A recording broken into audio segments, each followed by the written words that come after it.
On October 16, 2017, news broke that the owner of Columbus Crew SC, the first ever MLS team, was going to uproot the club and move them to Austin, Texas. Response was swift and angry, from Crew supporters themselves, on Twitter, and in person at the October 22nd rally, to past Crew players. Now I'm in your guys' shoes, and it pissed me off when I heard this news. To those who have no connection to the Crew at all. Since that bombshell, supporters of every other Major League Soccer club have made signs, banners, and armbands to show their support, even when the Crew were their opponents, or even if the Crew are their rivals.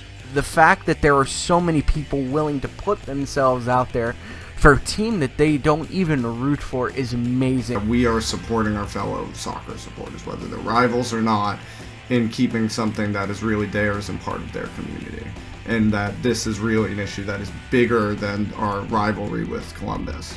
We owe it to not only the fans of the Crew and the people in Columbus, but to everybody around the country to fight as hard as we can, because if they can do this to Columbus, they can do this to anybody.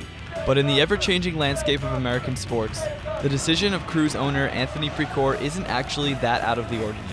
Between baseball, basketball, and football alone, a total of 48 franchises have been uprooted over the years. The Brooklyn Dodgers relocated to LA in 1958, the San Diego Rockets became the Houston Rockets in 1971, and the Los Angeles Rams moved to St. Louis in 1995, before being brought back to LA in 2016. But up until now, soccer has been immune to this American sports issue. And now that it has spread to the beautiful game here, it has served as a rallying cry that has sparked unprecedented nationwide solidarity. I think the supporters don't want this league to be the same thing as you get with NFL and, NHL and NBA, and where teams can move whenever, the profit margins aren't right, or teams can move whenever the owner feels like it, which is what seems to be happening in Columbus right now. At least unprecedented solidarity here. All over the world, supporters, even rivals, have banded together against what they believe to be thinly veiled money-making schemes, aka modern football, as well as plenty of other causes.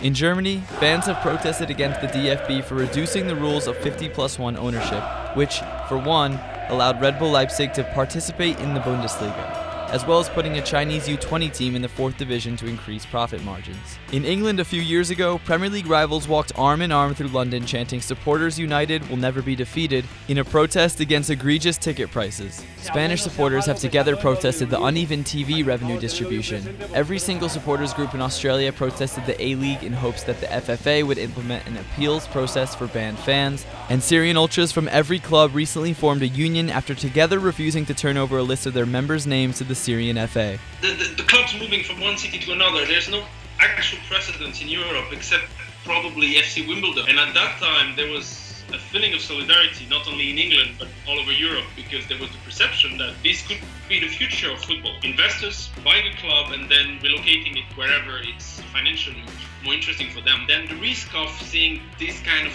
temptations coming to European football is getting greater and greater. So there is of course a feeling of solidarity towards the fans of Columbus Crew, but also in a way many people are observing what is happening there at the moment and how you can fight it, because there is the perception that one day similar situation might come to European countries. So keep fighting, Crew supporters, fighting for your club, every club, and supporters everywhere.